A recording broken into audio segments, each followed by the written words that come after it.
Assalamu alaikum and welcome to the English podcast with Dr. Maqsood Azeemi, a spiritual scholar on the Azeemi Sufi Orders platform, which was held on November 7th, 2025. Wa alaikum assalam. It's great to be here. Now, before we dive into the really deep internal work Dr. Sahib discussed Yes. about, cleaning our inner selves, we absolutely have to mention the situation outside. Oh, definitely. The environment. Yes, the external environment.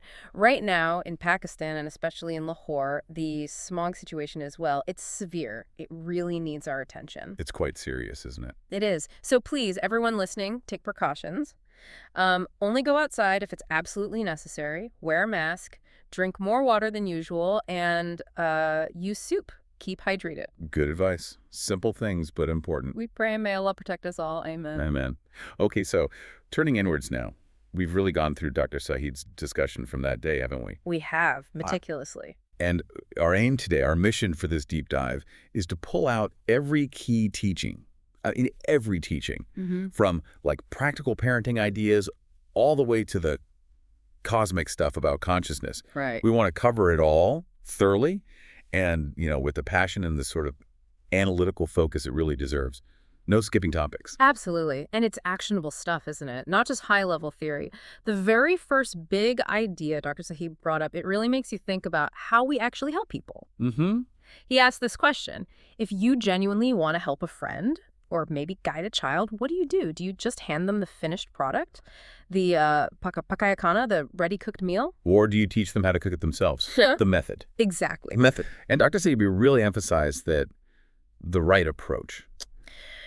Well, it depends entirely on where that person is mentally, their readiness. Readiness, okay. Yeah. He said sometimes, spoon feeding, like giving a small child all what's necessary, they can't manage otherwise. Right, makes sense. But, and this is the crucial bit, if that becomes the default, the routine way you help, then it's actually damaging. Muzir, he called it. Detrimental. Why? Because they never learn to do it themselves. Precisely. They don't develop that internal, muscle for solving problems or figuring things out on their own. And this is where he connected it back to, well, ancient wisdom, really. He mentioned Socrates. Ah, yes, Socrates.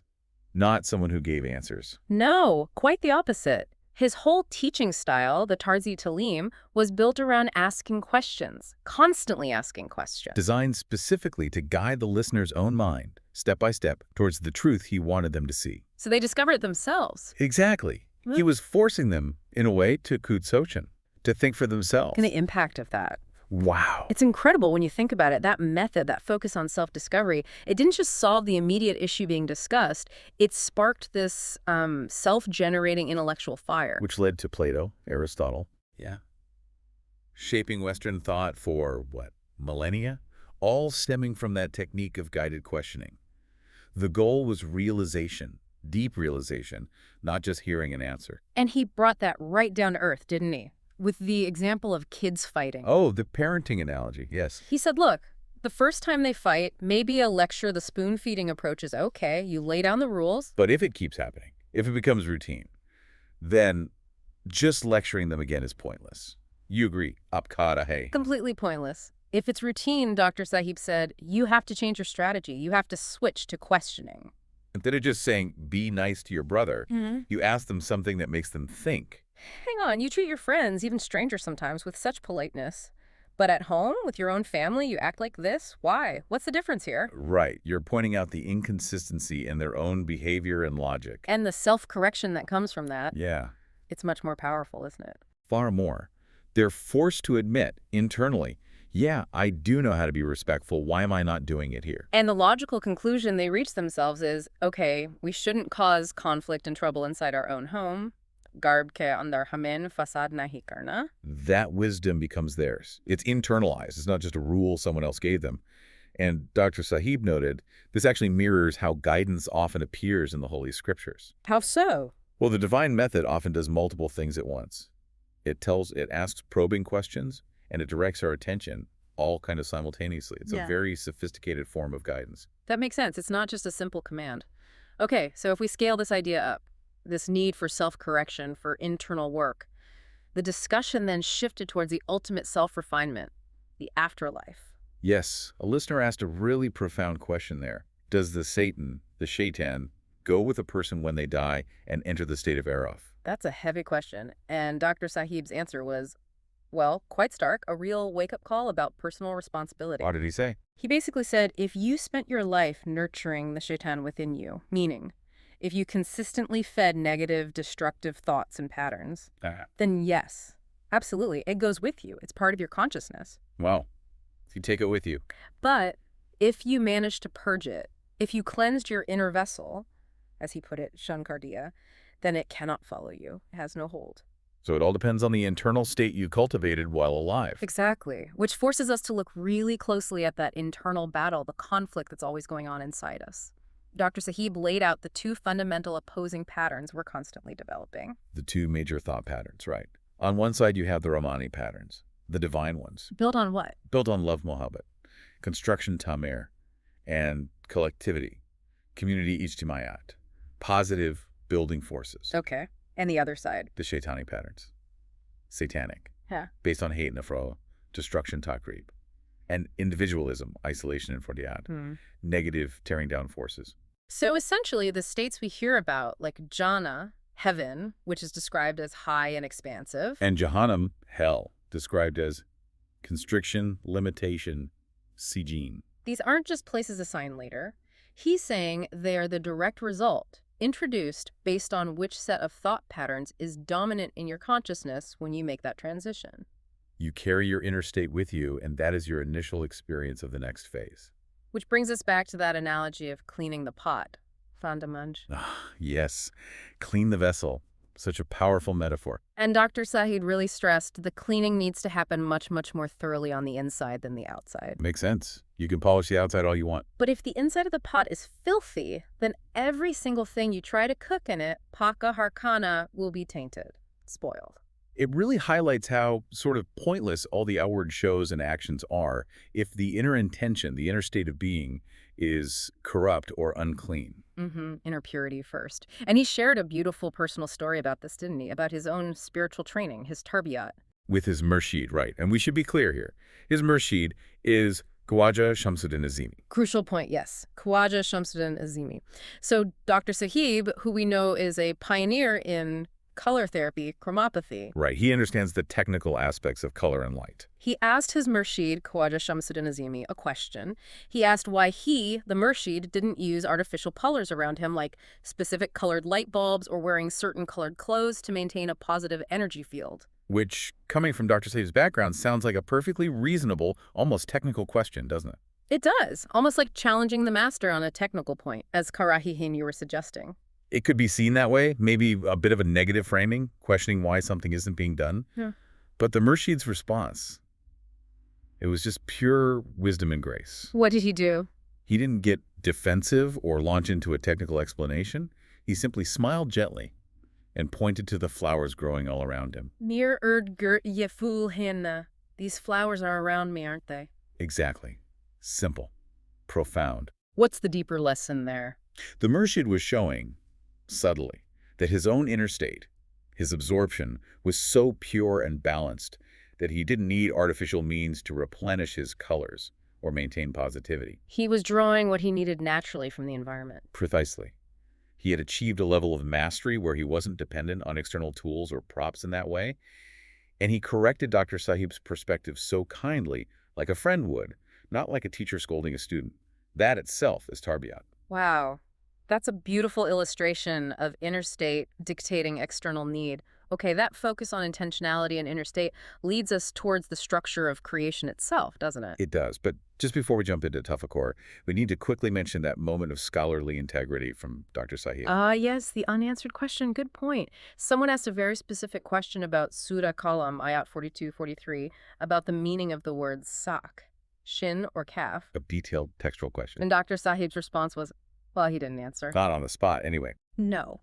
He explicitly said the text wasn't right there in front of him, and he requested the person send the question via message so he could look it up properly. He stressed the importance of avoiding carelessness, biatiati, and the risk of misstating something without checking the source. Which is such an important lesson in itself, isn't it? In any field, but especially spiritual matters. Accuracy and caution over just giving a quick answer. Absolutely. Humility and responsibility and knowledge. Okay, so now, the structure of creation, Tafakkur, thought, consciousness. Dr. Sahib referenced the words of Tajuddin Baba Aliyah as reported by Qalandar Baba Aliyah. Saying that fundamentally angel, jinn, and human are all patterns of tafakkur. Patterns of thought or consciousness, distinguished by what confines them. Exactly. The angel is described as pabinur, confined in or maybe made of light patterns. Okay. The jinn and the human are both referred to with the term pabigul. Now, gul can mean mud, flower, speech, lots of layers. But for the jinn, it implies being confined in subtler elements, maybe fire or air patterns. And for the human? For the human, pabigul signifies confinement within the physical body, the mud, the earthly form. So our core reality is a pattern of thought currently operating within this physical structure. Yes. And that specific individual pattern of tafakkur, that's us, that's the I, the ana. Just selves. The individual self, the essence, hard. When you think or say, I did this or I feel that, the I you're referring to is that unique pattern of consciousness, the listener within. Okay. Now this is where it got really fascinating and maybe a bit mind-bending. He talked about the power of these thought waves. Khayal ki lahrain, the waves of thought. Dr. Sebi stated that these are not just abstract things. They are the primary governing force in creation. Governing everything else. Pretty much. He said they direct and control all other forms of energy and waves. Visible light, invisible energies, cosmic rays, microwaves. All are ultimately guided or influenced by thought waves. Tafakkur. So communication with stars, particles, everything, it happens through thought. That's the implication. A radical form of cosmic communication, all happening via consciousness. Which, he pointed out, makes it even more telling that most of us struggle to even communicate effectively with the person sitting right next to us. Good point. Why is that, according to this framework? Because our own thought waves are stagnant. Jamma. They're stuck, unfocused, scattered, impure. They lack the coherence and power needed for deeper communication. And this stagnation, this lack of focus, relates to the way our consciousness moves. He talked about circles and triangles. Yes, the two fundamental types of movement, harkat, that shape the waves of consciousness. First, the triangle, musalas. Describe that. This is movement that travels a certain distance, then changes direction, then travels again, changes again. Think about our normal conscious thoughts. Okay, like thinking about work, then dinner, then a memory, then back to work. Exactly. It's sporadic, constantly shifting focus. This triangular direction-changing movement dominates our everyday conscious state, the shori halat. Got it. And the other movement? The circle, dira. This is continuous, perpetual movement, unbroken, like an electron constantly orbiting a nucleus without changing its fundamental path. And this represents? This characterizes the subconscious, the lashor. It's the realm of continuous underlying processes. So the spiritual goal involves these movements? Yes. Dr. Sahib explained that spiritual development, achieving higher states of awareness, involves reaching a state where the circle dominates the triangle. Meaning continuous, unbroken focus. A state of non-changing direction in thought. A singularity of focus, sustained concentration. When consciousness achieves this circular perpetual motion, that's when communication with subtler realities, like angels, becomes possible. How does one achieve that? Through practices involving deep concentration. He mentioned, for example, the continuous chanting, wazifa, of divine names like Ya Hayyu, Ya Qayyum, O living, O self-subsisting. That kind of focused repetition aims to shift the consciousness from scattered triangles to a unified circle. Fascinating. So it's about training the movement of thought itself. Okay, let's connect this pure, focused tafakkur back to how things actually happen in the world. Manifestation, free will. Right. And here, Dr. Sahib brought in a quote from Qalandar Baba Aliyah that's, well, quite humbling. What was it? That the general level of consciousness for most of humanity is still like that of an infant sucking its thumb. Angutha chusne wale bache. Why such a stark image? Because, generally speaking, we ignore the most frequently repeated commands in divine guidance. Go karo, fikr karo, reflect, contemplate, think deeply. We stay on the surface, reacting like infants, instead of engaging our deeper capacity for thought. Exactly. And this habitual negligence has a direct impact on how potential becomes reality. Dr. Sahib explained this using the concept of the tablets, or records. Okay, the 3 records. Let's break that down. First, the Lawi Mahfuz, the preserved tablet. This contains the entire blueprint of all possibilities, every potential path, every conceivable option. He used the example of a single point in time having, say, 360 potential directions or movements available to it. All exist as potential in Lawi Mahfuz. The total cosmic database of what could be. You could say that. Uh-huh. Then comes the Lahi Doyum, the second tablet. And this one is formed by us. Yes, by the power of human intention and free will. From those 360 possibilities held in Lahi Mahfuz, our focused intention, our choice, selects one specific angle, one specific path. So by choosing one, we effectively discard the other 359 for that moment. In terms of our manifested reality, yes. That chosen blueprint, born from our will, acting upon potential, becomes our Lahi Doyum. It's the plan we commit to. Okay. Blueprint chosen, then what? Then comes the execution, right? The record of that execution is the Kitab al-Marqum, the record book. This tracks what actually happens. And here's where things can go wrong, right? The C-gene state he mentioned. Exactly. This is the critical point. If the action, the execution recorded in Kitab al-Marqum doesn't properly match or fulfill the intention set down in Lawi Doyum. If we mess up the execution. If the effort isn't there, if the purity is lacking, if we fail to follow through correctly, then that record, the Kitab al-Marqum, becomes C-gene. A negative record, a state of constriction, failure, limitation, tied to that specific choice and action. So success isn't just about having a good intention. It's about the follow-through matching the potential we chose. Precisely.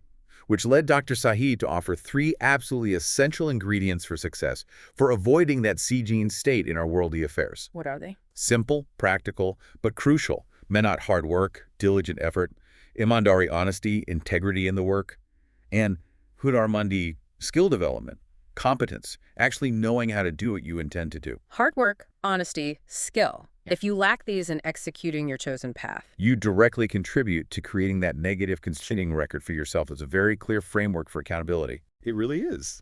Okay, and then we came full circle, back to the power of pure consciousness with that final intriguing story. The anecdote about Tajuddin Baba Aulia, that he was said to have plenty of soap, Sabun Bahuthain. Which sounds very strange out of context. What did Dr. Sahib clarify it meant? He explained it was purely metaphorical. It didn't mean literal soap. It meant Tajuddin Baba Aulia possessed immense spiritual capacity, Ruhani Saliyat. The capacity to do what? To wash away the negativity, the spiritual dirt of people who came to him seeking help. How? With what soap? With the sheer power and purity of his own tafakkur. His focused, cleansed consciousness was so strong it acted like a cleansing agent, neutralizing negativity just through its presence and projection. Wow. So his thought itself was the soap. That's the idea. The ultimate purification comes from perfected consciousness. So tying it all together, whether we're talking about guiding children effectively using questions rather than lectures, or striving for that state of continuous circular consciousness in our spiritual practice, or understanding how our intentions shape reality through these different levels of recording. It all comes back to the quality, the purity, and the focus of our inner thought patterns, our tafakkur. That seems to be the core mechanism underlying everything. The entire system hinges on refining that internal world. It does. And maybe the real challenge for us, for you listening, is to honestly assess how stagnant are our own thought waves. How much cleaning does our inner vessel actually need? What can we start doing today? A lot to reflect on there. Well, thank you very much to all the listeners for giving your time today. We really hope this discussion proves beneficial for you. We do. And if you found it helpful, please consider forwarding this video, this discussion, to your friends, especially those who keep asking about spirituality and about Silsila-e Azeemia. Yes, your forwarding actually helps YouTube's algorithm reach more people who might be interested in this kind of content, so it genuinely helps spread the message. And if you haven't already, please do subscribe to the channel and give the video a like if you enjoyed it. Lots of prayers for all of you too. Allah Hafiz to everyone. Allah Hafiz.